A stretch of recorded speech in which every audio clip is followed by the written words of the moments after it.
बिस्मिल्लाहिर्रहमानिर्रहीम। अस्सलाम वालेकुम व्यूअर्स, मैं हूं तंजीला रियाज और आप देख रहे हैं मेरे यूट्यूब चैनल। तो आज हम बनाएंगे बहुत ही मज़ेदार, बहुत ही लजीज मसूर दाल की रेसिपी। यकीन करें खाने में बेहद ही मज़े की है, बनाने में बेहद ही आसान है। तो फिर देर किस बात की है, चलते हैं अपनी मज़ेदार सी रेसिपी को बनाना स्टार्ट कर लेते हैं। बिस्मिल्लाहिर्रहमानिर्रहीम। तो मज़ेदार सी मसूर की दाल बनाने के लिए देखिए, सबसे पहले पैन के अंदर मैंने 1 कप ऑयल शामिल करके हल्का सा गर्म कर लिया है। तो अब हम इस ऑयल में शामिल करेंगे प्याज।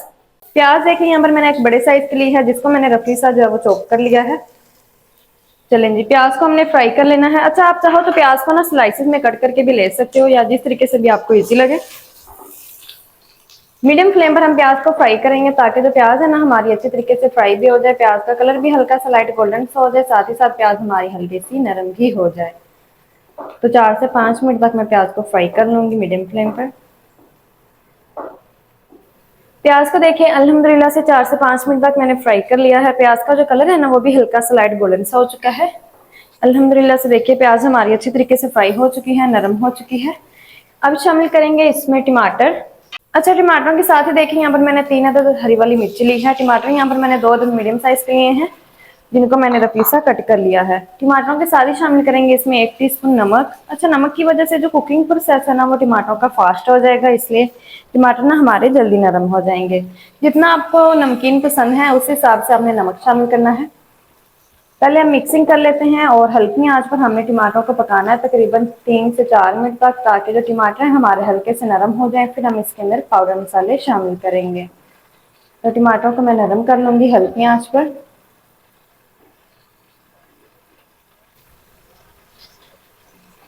टमाटरों को देखिए अल्हम्दुलिल्लाह से मैंने 3 से 4 मिनट तक पका लिया है। टमाटर हमारे काफी हद तक नरम हो चुके हैं। अब शामिल करेंगे इसमें कुछ पाउडर मसाले।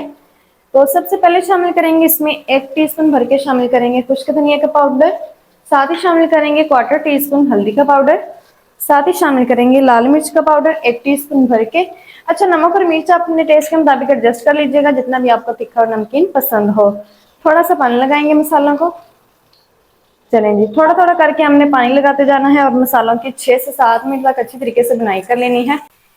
अल्हम्दुलिल्लाह से देखिए 6 से 7 मिनट तक हल्की आंच पर मैंने मसालों की बुनाई कर ली है। अब हम फ्लेम को ऑफ कर देंगे। चलें जी, फ्लेम को एक दफा से मैंने ऑफ कर दिया है। मसाले हमारे अच्छी तरीके से भून चुके हैं। अब हम लेंगे यहाँ पर एक हैंड मैचर, और हैंड मैचर की मदद से मसाले को मैश कर लेंगे। चलें जी, हैंड मैचर की मदद से ना हम प्याज को टमाटर को अच्छी तरीके से मैश कर लेते हैं। अगर हम इनको मैश नहीं करेंगे तो ये ना जो करी है ना, करी में तैरते हुए नजर आएंगे, तो फिर अच्छे नहीं लगेंगे, इसलिए इसी टाइम पर हमने इनको मैश कर लेना है। ऑफ फ्लेम पर मैश करना है, नहीं तो जो मसाला है ना वो जल जाएगा।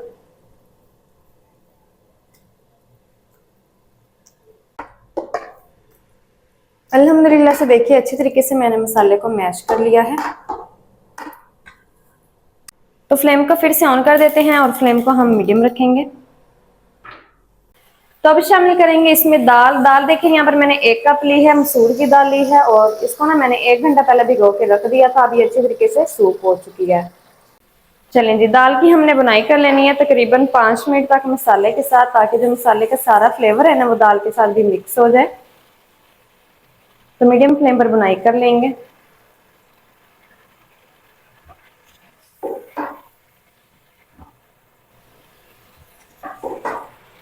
अल्हम्दुलिल्लाह से देखिए 5 मिनट तक मीडियम फ्लेम पर बुनाई कर ली है। तो बस ये दाल भी हमारी भून चुकी है। तमाम मसालों का जो फ्लेवर है ना वो एक जान हो चुका है। अब शामिल करेंगे दाल को गलाने के लिए पानी, करी के लिए। अच्छा, आपने अपने हिसाब से पानी शामिल करना है, जितनी भी आपने करी बनानी हो। तो मैं इसके अंदर 1 लीटर पानी शामिल कर रही हूँ। चलिए जी, इतना जो पानी है ना वो काफी है।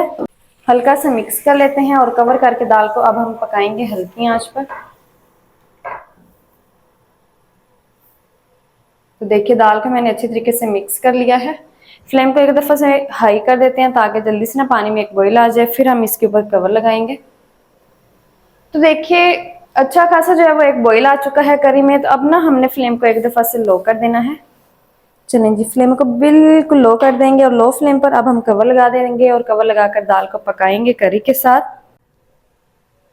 चलें जी, कवर मैंने लगा दिया है और हल्की आंच पर 15 मिनट तक दाल को हमने इसी तरीके से पकने देना है। 15 मिनट तक मैं दाल को पका लूँ, फिर मैं आपको दिखाती हूँ। तो दाल को यहाँ पर पकते हुए 15 मिनट हो चुके हैं। दाल को मैंने हल्की आंच पर पका लिया। अब हम कवर को हटा देते हैं। तो दाल हमारी अल्हम्दुलिल्लाह से पककर तैयार हो चुकी है, अच्छी तरीके से नरम भी हो चुकी है। तो फ्लेम को ऑफ कर देते हैं। तो लास्ट पर शामिल करेंगे इसमें हरा धनिया शामिल कर देंगे। तो माशाल्लाह से देखिए बहुत ही कमाल की अल्हम्दुलिल्लाह से जो दाल है ना हमारी, मसूर दाल हमारी बनकर तैयार हो चुकी है। फ्लेम को हमने पहले ही ऑफ कर दिया। जल्दी से अब हम करते हैं इसको डिश आउट। आपको मैं दिखाती हूँ इसका फाइनल लुक। बिस्मिल्लाहिर्रहमानिर्रहीम। तो माशाल्लाह से देखिए बहुत ही कमाल की जो हमारी मसूर दाल है ना बनकर तैयार हो चुकी है। अल्हम्दुलिल्लाह से बहुत ही कमाल की बन चुकी है। यकीन करें खाने में ना ये बेहद ही मज़े की है, बनाने में बेहद ही आसान है। तो आपने इस रेसिपी को घर में लाजमी ट्राई करना है। इंशाल्लाह ये रेसिपी आपको बेहद ही पसंद आएगी। आप इसको रोटी, चपाती, चावल के साथ किसी भी चीज़ के साथ खा सकते हो, बहुत ही मज़े की लगती है। तो माशाल्लाह जी ये थी हमारी आज की रेसिपी मसूर दाल की। मसूर दाल मज़ेदार टेस्टी किस तरीके से बनाई जाती है तमाम तरीका आपके साथ शेयर कर दिया। वीडियो अच्छा लगे तो वीडियो को लाइक और चैनल को आपने लाजमी से सब्सक्राइब करना है। मिलते हैं एक नेक्स्ट वीडियो के साथ, तब तक के लिए अल्लाह हाफिज़।